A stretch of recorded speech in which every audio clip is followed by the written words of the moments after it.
우리 옆에 계신 분들과 함께 인사하겠습니다. 만나서 반갑습니다. 만나서 반갑습니다. 네, 네.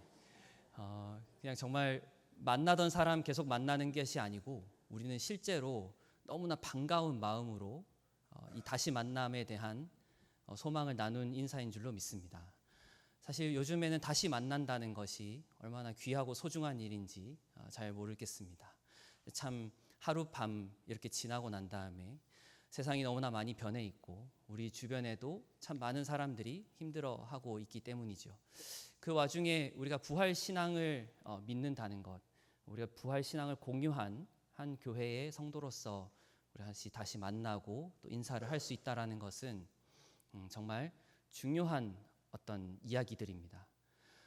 우리가 부활 신앙을 공유하는 데 있어서 오늘 제가 그래서 부활절 이후 두 번째 주일을 맞아서 마가복음 16장 6절의 말씀을 가지고 이야기를 나눠볼까 합니다. 우리는 보통 부활이라는 단어를 들을 때 어떤 이미지를 많이 떠오르시나요?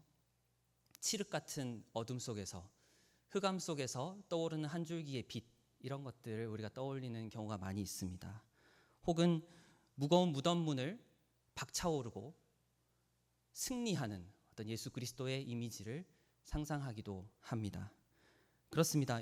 영화의 한 장면처럼 예수님께서는 그 누구도 모르게, 아무도 모르게, 물론 이전에 고지는 하셨었지만 예수님께서는 아주 드라마틱하게 부활하셨습니다. 이러한 이미지가 물론 틀린 것은 아닙니다.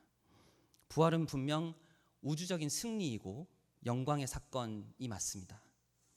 그러나 우리가 이런 부활을 초자연적인 사건으로만 이해할 때, 혹은 어떤 한 슈퍼맨이 잘 짜여진 각본대로 뭔가 짠 하고 나타나는 그런 이미지로 부활을 상상할 때 우리 신앙에는 위험한 함정이 생깁니다.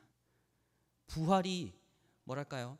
지금 여기에서 벌어지고 있는 현재적인 사건이라기보다는 그저 옛날에 있었던 아주 추상적이고 멀리만 느껴지는 그런 사건이 될 수 있기 때문이죠. 부활신앙이라는 것은 기본적으로 현재 일어나고 있는 사건입니다. 여러분, 주일이 왜 일요일이 아닌지 여러분들 잘 아시죠? 일요일은 그냥 어떤 하루의 일주일 중에 마지막 날 이런 식의 이야기이겠지만, 주일은 주님의 부활을 다시 한번 기념하고 송축하는 날입니다. 그렇기 때문에 우리는 그리스도인들은 이 날을 주일이라고 부릅니다. 주님의 날, 주님께서 최종적으로 승리를 거두신 날이라고 부르는 것이죠. 우리가 살고 있는 실제 삶을 정직하게 들여다볼 때 여러분, 인생의 마지막 뭔가 바닥까지 가본 사람들은 알 수 있을 것입니다. 뭔가 내가 인생의 마지막 바닥까지 딱 갔을 때 그것이 뿅 하고 튀어오르는 그런 사건이 일어나길 바라죠. 늘 바랍니다. 예를 들어서 굉장히 통장이 어렵고 내가 살아가고 있는 삶의 이 현장 속에서 아픔이 누적되고 힘든 것이 그냥 나아지지 않고 어려울 때는 뭔가 슈퍼맨처럼 큰 히어로가, 영웅이 등장해가지고 우리를 어떤 아주 높은 지점에 올려다 주기를 바라는 그런 마음이 드는 것은 인간으로서 매우 자연스러운 일입니다만, 사실 그런 일들이 자주 벌어지진 않습니다. 혹시 로또를 사시는 분들이 계실지 모르겠지만, 로또를 사면서 사람들이 많이 생각을 합니다. 이것이 내가 만약에 되면 내가 지금 있는 모든 아픔들을 다 청산할 수 있고, 모든 빚을 다 청산할 수 있고, 나는 이제 완전히 새로운 삶을 살 수 있을 거야, 이런 생각을 하면서 다들 로또를 사게 됩니다. 이런 것들이 틀린 것은 아닙니다. 깊은 상실감을 겪은 이들에게 이런 것들이 매우 필요한 또 소망이기도 하죠. 그런데 여러분, 부활이라는 것은 그런 도약이 아닙니다. 그러니까 비약적인 도약은 아니라는 모습을 오늘 우리 성경 말씀은 보여주고 있습니다. 여러분, 혹시 파산과 실패의 늪에서 허덕이는 이에게 힘내, 이제 그렇게 살지 말고 일어나 라고 얘기를 하는 것이 위로라기보다는 오히려 조금 더 그 사람을 낭떠러지로 미는 듯한 말일 때가 많이 있습니다. 정말 어려울 때는 그냥 그 곁에서 침묵이 오히려 더 나은 위로가 될 때가 있지요. 그냥 그 앞에서 힘내. 뭐 그렇게 큰 일이라고, 큰일 아니야. 살다 보면 그런 일이 있을 수 있지 라고 말을 하는 것이 오히려 그 사람에게는 더 폭력적이고 그 사람에게 상처를 내는 말일 수도 있다는 것이 최근에 우리가 많이 느끼고 있는 그런 이야기들입니다. 오늘 저는 여러분들과 함께 부활을 성서의 언어와 더불어서 지질학의 언어로 사유해보고 싶습니다. 그래서 오늘 제목을 보시면은 조금 생소한 단어가 나옵니다. 바로 융기라는 단어입니다. 지질학에서 융기라고 하는 것은 땅이 뭔가 부글부글 거리다가 땅에서 어떤 힘이 딱 응축이 되면 서로가 땅이 이렇게 밀어 올려지는 그런 사건을 말합니다. 여러분, 히말라야라던가 알프스 산맥 이런 것들도 다 융기를 통해서 만들어진 그러니까 그런 산맥들입니다. 그런 산맥들이 여러분 생각해 보면 어느 날 갑자기 하늘에서 떨어진 것이 아닙니다. 안에서 보이지 않는 곳에서 오랜 시간 이렇게 지구 안에 있는 여러 가지 에너지들이 흔들리고 왔다 갔다 하면서 그 힘들이 모였을 때 결국 그것이 솟아오르는 것이 융기라고 볼 수 있습니다. 조금 어려우실 것 같아서 이런 이미지를 한번 상상해 봤습니다. 여러분, 곧싸움 놀이라고 이런 거 보셨죠? 예전에 저 초등학교 때는 운동회 때 차전 놀이라고 해가지고 이 비슷한 것들을 했었습니다. 이런 이미지들이 바로 융기입니다. 사람들이 뭔가 밀어 올렸을 때 어떤 산맥이 형성되고 실제적인 일으켜짐이 일어나는 그런 사건들, 우리가 이 이미지를 설교 내내 한번 상상을 해보면 좋겠습니다.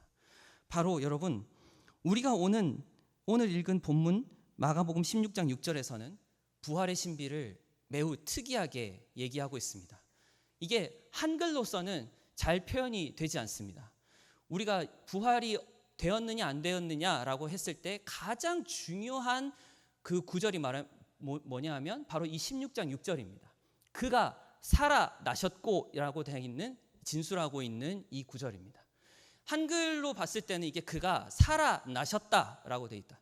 이게 다시 말하면은 누군가가 이렇게 누워 있다가 이렇게 능동적으로 자기의 힘이 딱 이렇게 일어나신 것 같지만 성경에서 원문적으로 조금 더 해석을 제대로 하자면 바로 그는 일으켜지셨다 이렇게 봐야 되는 거예요. 그러니까 그렇게 해석을 하는 것이 훨씬 더 정확한, 그리고 요즘에 해석이라고 많은 사람들이 이야기를 하고 있습니다. 그가 그러니까 누웠다가 잠이 일어날 때 아유 잘 잤다 이렇게 일어나는 것이 아니고 잠들어 계신 예수님을 하나님께서 일으키신 것입니다. 부활이라는 것은 일으키시는 것입니다. 하나님이. 여러분, 우리가 정말로 여기에서 부활의 가장 깊은 신비를 만날 수 있습니다. 예수님께서 그냥 누워 있다가 아유 나 이제 3일 되었으니까, 이제 죽은 지 이제 3일 되었으니까 나는 이제 잘 거 다 잤고 일어나야겠다. 자, 알람 맞춰놓고 일어나야지, 이런 게 아니죠. 예수님께서는 하나님의 손에 의해서 들려 올려지신 것이고 일으켜지신 것입니다. 이것은 성서가 일관되게 증언하는 부활의 가장 근본적인 원칙입니다. 진실입니다. 예수 그리스도의 부활은 예수님의 개인의 신성한 에너지가 폭발해서 일어난 사건이 아니라, 그런 탈출극이 아니라 철저히 성부 하나님에 의해서, 그리고 성령 하나님의 숨결에 의해서 일으켜 올려지신 것입니다. 로마서 8장 11절은 이 사실에 대해서 정확하게 이렇게 얘기하고 있습니다. 아까 16장 6절에서는 그가 살아나셨고 라고 말을 하셨지만 로마서 8장 11절에서는 이렇게 바울이 얘기하고 있습니다. 예수를 죽은 자 가운데서 살리신 이의 영이 너희 안에 거하시면 그리스도 예수를 죽은 자 가운데서 살리신 이가 너희 안에 거하시는 그의 영으로 말미암아 너희 죽은 몸도 살리실 것이다. 네, 여러분, 여기에서 우리는 부활을 느껴야 됩니다. 우리가 정말로 처져 있을 때, 아무것도 할 수 없을 때, 구원의 구자도 떠올릴 수 없을 때, 나는 여기서 끝났구나, 내 인생은 여기에서 드디어 마침표를 찍었구나 하는 그 순간에 바로 거기에서 하나님의 주권이 개입하여 하나님의 손에 의해서 여러분들은 일어나질 줄로 믿습니다. 우리의 삶이 그렇게 일으켜질 줄로 믿습니다. 사랑하는 성도 여러분, 수동성이 왜 우리에게 복음인지, 왜 우리에게 부활이 위로가 되는지 우리가 이 부분에서 정말 느껴봐야 할 것입니다. 부활은 나의 의지가 아니라 나를 사랑하시는 하나님의 의지가 승리하시는 사건이기 때문입니다. 나를 떠받치고 있는 하나님의 손길이 나를 이렇게 밀어 올리시는 사건이기 때문입니다. 융기의 또 다른 특징은 광범위하다는 것입니다. 땅이 그냥 바늘처럼 이렇게 솟아오르지 않습니다. 여러분, 땅에 융기할 때는요, 어떤 한 지점이 이렇게 무슨 나무 꼬챙이가 이렇게 꽂히듯이 땅이 이렇게 뿅 이렇게 솟아오르지 않고요, 아주 광범위하게 밀어 올려져서 이것이 산을 이룹니다. 산맥을 이룹니다. 판 전체가 부딪히면서 지형 전체가 함께 들어 올려지고, 에베레스트 산이 높은 이유는 그 밑을 받치고 있는 티베트 고원 전체가 융기했기 때문입니다. 우리는 그동안 부활을 너무 사적으로 사유하진 않았는지 돌아보아야 합니다. 내 영혼의 구원, 내 마음의 평안, 우리 가정의 회복, 이는 물론 중요하죠. 그런데 구조와 지형이, 우리를 둘러싸고 있는 주변의 모든 환경들이 그냥 무너져 있다면, 나의 건강, 내 가정의 회복, 우리가 살아가고 있는 어떤 직장의 뭔가 소산함, 이런 것들은 오래 가지 못합니다. 전체가 같이 들어 올려져야만, 전체가 다 같이 살아나야만 그 올려진 사건이 지속될 수 있습니다. 우리의 성공도 마찬가지입니다. 여러분, 혹시 그런 이야기 많이 들어보셨을까요? 로또 1등 된 사람이 전화 엄청 오는 거 아시죠? 어떻게 알았는지 그렇게 전화가 온다고 합니다. 그동안 잘 지냈냐? 사돈의 팔촌 막 전화 와가지고. 로또 1등 된 사람들은 전화기 끊고 전화번호도 싹 바꾸고 뭐 해외로 도망간다는 뭐 이런 얘기 들어보신 적 있으실까요? 즉, 내가 한 명, 나 하나가 잘 돼서 결국 그것이 뭐라고 해야 될까요? 최종적인 승리로 나아갈 수 있을까요? 그렇지 않습니다. 내 주변, 참 그런 게 있습니다. 형제들 중에서 혹시 여러분 혼자 잘 되신 그런 케이스가 있으신가요? 그러면 약간 마음에 큰 부담이 들잖아요. 우리 뭐 언니, 우리 오빠, 우리 형, 누나 다 잘 되면은 우리가 서로 가족 식사를 하더라도 내가 낼게. 아유, 다음에 뭐 네가 내라 뭐 이러면서 내가 이번에 낼게. 이런 아주 훈훈한 모습이 되는데, 뭔가 나만 잘 될 때 약간 그런 느낌. 가족 모임에 가도 언제나 좀 가면 나만 내야 될 것 같고, 약간 그런 부분들이 참 불편하게 다가오지요. 여러분, 부활은 그렇기 때문에, 솟아오름은 그렇기 때문에 모두가 같이 들어 올려져야 합니다. 개인이 아무리 의지를 불태워도 우리를 둘러싸고 있는 삶의 구조가 죽음의 냄새로 가득하다면 부활의 생명력은 유지되기가 어렵습니다. 우리는 우리 사회의 아픈 기억들을 떠올려 보게 됩니다. 세월호 참사를 예로 들어보겠습니다. 그 참사는 단순히 선장 한 사람의 문제가 아니었습니다. 더 많은 이윤을 위해 안전을 타협한 그런 구조들이 문제였습니다.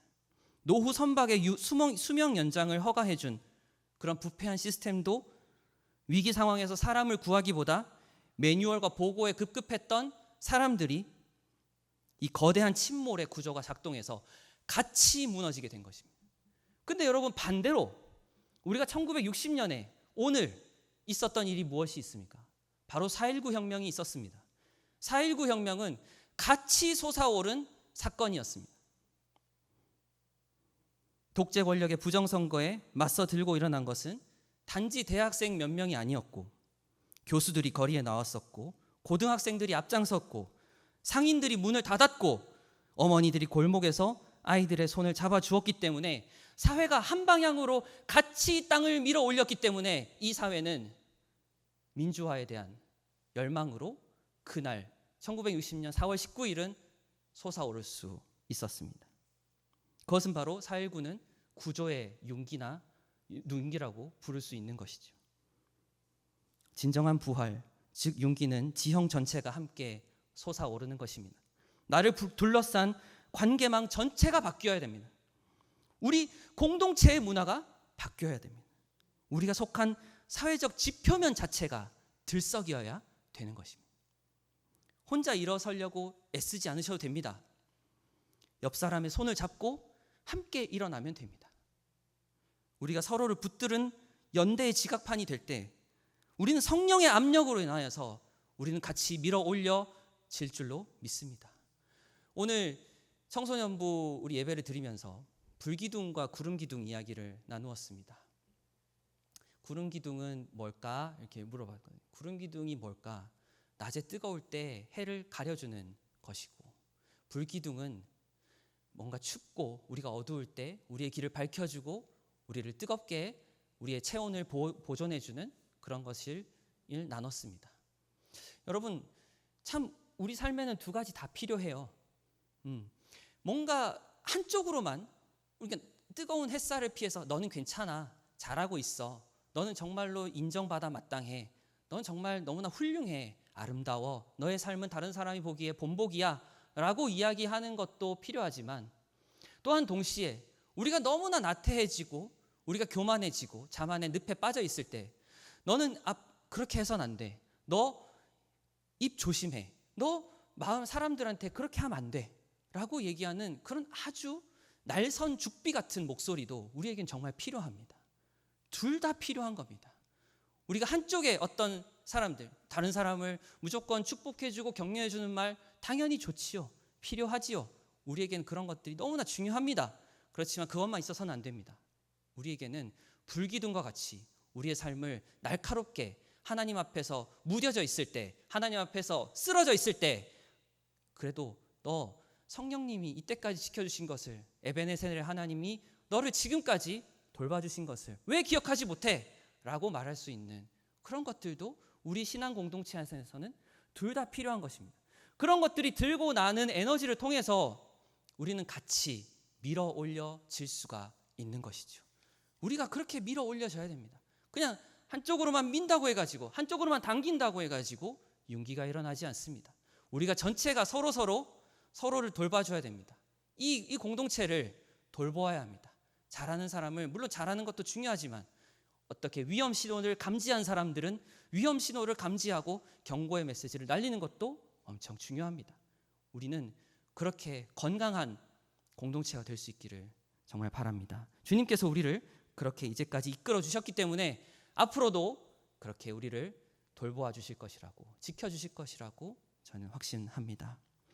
여러분, 여기서 이제 우리는 중요한 질문 앞에 서게 됩니다. 부활은 언제 일어나는 일입니까? 자칫 부활을 두 가지 방향으로 고정시키는 오류를 범해서는 안 될 것입니다. 그때 그 무덤, 그러니까 예수님께서 팔레스타인에서, 그 지방에서, 십자가에서, 골고다 언덕에서 일어났던 그 부활, 그것은 부활을 하나의 역사적 사건, 그때 그 사건으로만 보는 것입니다. 또 하나는 부활을 아주 마지막 날에, 훗날에 벌어질 최후의 심판에 있을 일이라고 생각하는 경우가 많습니다. 그러니까 부활이 우리의 삶과 전혀 상관없는 듯한 그런 이야기가 될 때가 참 많이 있습니다. 부활이 그때 있었지, 거기 너 있었는가, 이렇게 묵상하고 집에 오면은 거기 너 있었는가, 그렇지, 난 그때 없었지, 뭐 이렇게 생각하고요. 혹은 우리가 아주 나중에, 죽음 이후에 하나님께서 최후의 심판, 양과 염소를 가는 그 시점에 우리 모두가 부활해서 있는 사건이라고 생각하면 진짜 양팔을 아무리 뻗어보아도, 우리가 다리를 아무리 뻗어보아도 부활이 닿지 않습니다. 그러나 부활은 바로 현재적인 사건이어야 됩니다. 그러기 위해서 우리는 이렇게 모여 있는 것입니다. 우리는 그렇게 같이 예배하고, 또 아주 중요한 교회의 장치, 바로 식탁을 공유합니다. 함께 먹고 함께 예배하는 것, 이 두 가지가 가장 중요한 부활을 현재화시킬 수 있는 방법입니다. 함께 예배하고 함께 먹는 것, 그것이 바로 부활을 현재화시키는 방법입니다. 여러분, 바울은 로마서 6장에서 세례를 죽음과 부활의 사건을 죽음과 부활의 사건으로 설명하면서 이렇게 얘기합니다. 4절, 6장 4절.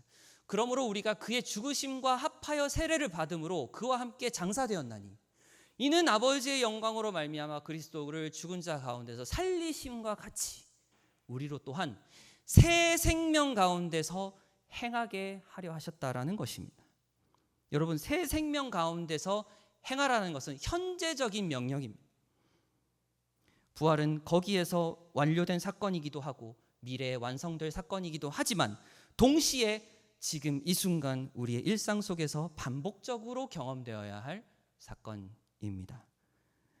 여러분, 지질학의 언어로 다시 융기의 언어로 다시 말씀을 드리면 융기는 사실 어느 한순간 완결된 이후 정지하지 않습니다. 사실 에베레스트 산맥 또는 이렇게 딱 고정이 되어 있는 것 같지만 지금도 그 밑에서는 아주 작게 남아 움직이고 있습니다. 이렇게 저렇게.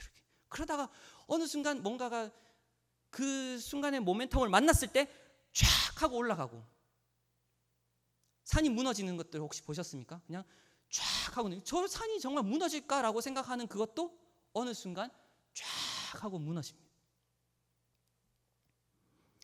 그렇기에 지금 여기에서 부활은 어떻게 우리가 경험되면 좋을까요? 여러분, 저는 우리가 교회에서 다른 사람을 환대할 때 이 부활의 사건이 재현될 줄로 믿습니다. 우리 아까 처음에 인사를 나눴었죠. 다시 만나서 반갑습니다라고 인사를 했습니다. 이 환대의 사건이 바로 부활을 우리가 현재화시키는 인사입니다.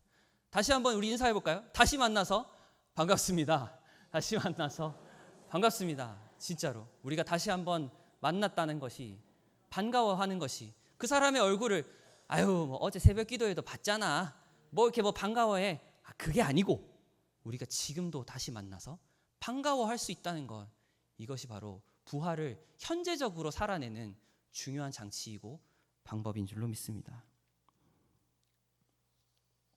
제가 최근에 읽고 있는 책이 그 동방정교회의 그 신학자인 슈메만이라는 사람의 책을 읽고 있는데요. 책이 제목이 성찬입니다. 성찬. 참 재미있는 책인데 그 성찬에서는 이렇게 얘기를 하더군요. 단순한 종교의식이 아니다. 성찬이라는 것이 종교의식이 아니라 세계 전체를 하나님께 봉헌하는 행위다, 이렇게 얘기를 하더라고요. 성찬이라는 것이. 우리 교회에서는 이제 성찬식이라고 하면은 보통 절기 때 1년에 한 2-3번 정도 이루어지는 것이라고 생각하지만 사실 우리가 되게 상징적으로 행하는 성찬이 있습니다. 밥을 먹는 것이죠. 우리는 산부 예배가 끝나고 밥을 먹죠. 사실 그래서 교회에서 식사를 함께 나누는 것은 정말 중요한 일입니다. 진짜로 중요한 일. 예배를 드리는 것 그 이상의 어떻게 보면 의미가 있을 수 있습니다. 성찬은 정말 중요한 이야기입니다. 매 주일의 성찬은 부활의 반복이었기 때문입니다. 그래서 과거에는 여러분, 성찬이 이루어질 때, 그러니까 그 주일에 하나님께 우리 성회 그리스도인들이 모이는 그 모임에, 성찬에 그냥 연락 없이 빠지잖아요.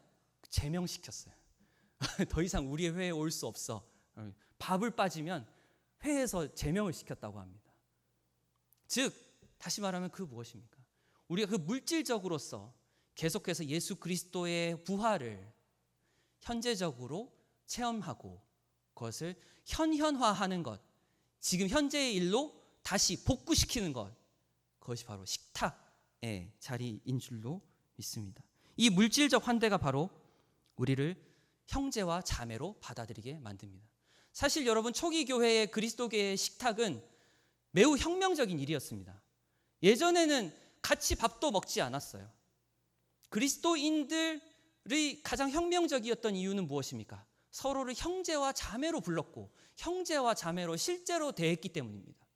왜 그리스도교가 조선에 들어왔을 때 그리스도교에 많은 사람들이 몰려왔습니까?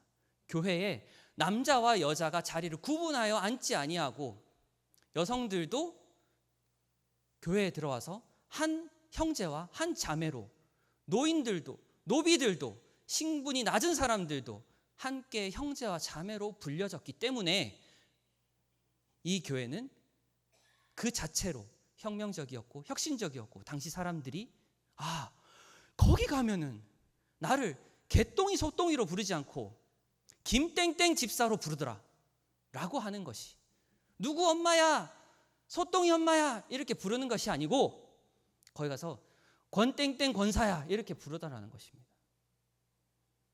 그래서 교회가 훨씬 더 조선 땅에, 그리고 그 이전에 따지면 모든 그리스도교가 초기에 들어갔을 때에 받아들여질 수 있었던 가장 중요한 이유는 바로 그 식탁, 함께 먹고 마시고, 함께 먹고 마심으로 인해서 서로가 서로를 평등하고 안전한 공동체로 인식했다라는 것, 그것이 바로 그리스도교의 본질이자 우리 교회가 지금 다시 한 번 더 기억해야 할 일인 걸로 믿습니다.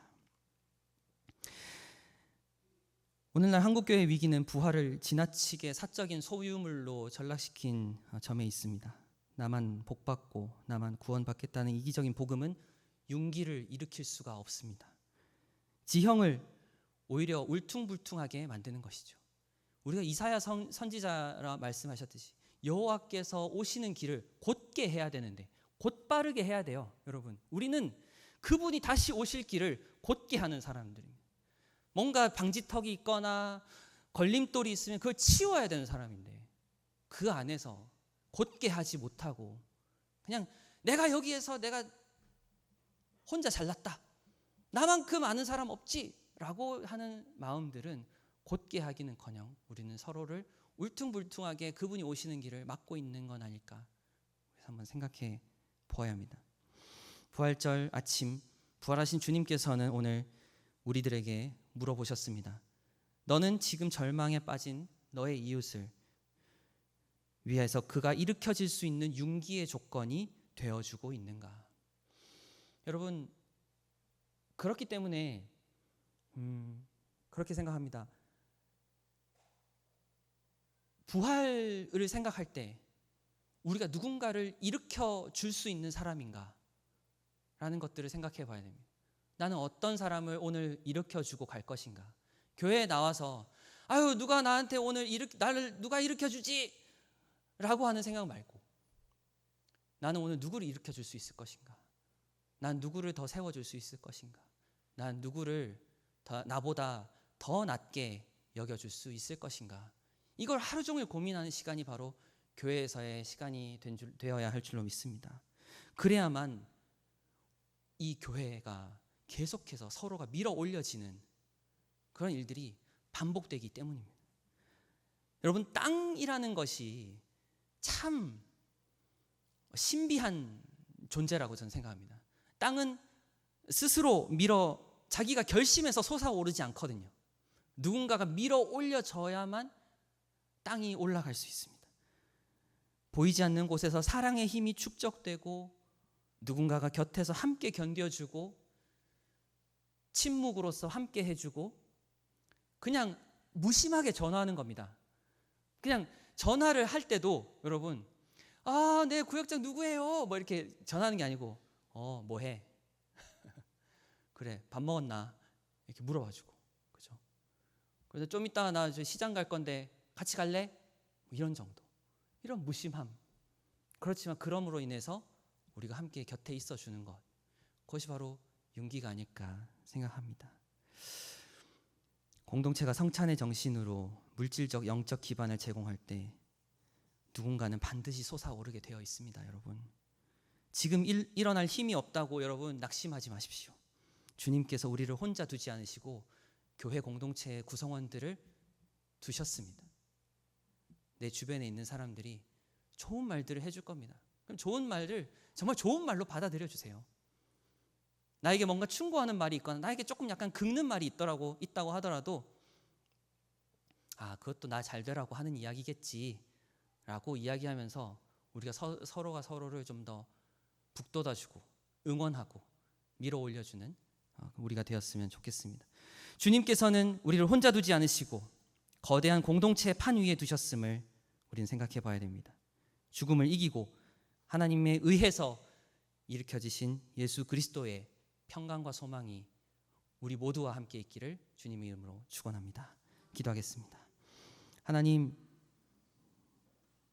예수 그리스도를 너무나 사랑하셔서 그 모든 침묵을 깨시고 400년 이상의 그런 침묵의 시간을 깨시고 예수 그리스도 한 분을 일으키신 그 하나님의 마음을 기억합니다.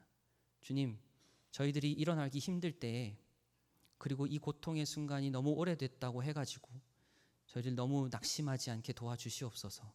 오늘 또한 여러 가지 모양으로 주님께서는 애쓰시고 계시고, 성령님 저희들 주변에서 계속해서 저희들에게 격려해 주시고 응원해 주신다는 것을 저희가 믿고 오늘 이 발걸음, 돌아가는 발걸음 주님께서 지켜주시기를 간절히 바랍니다.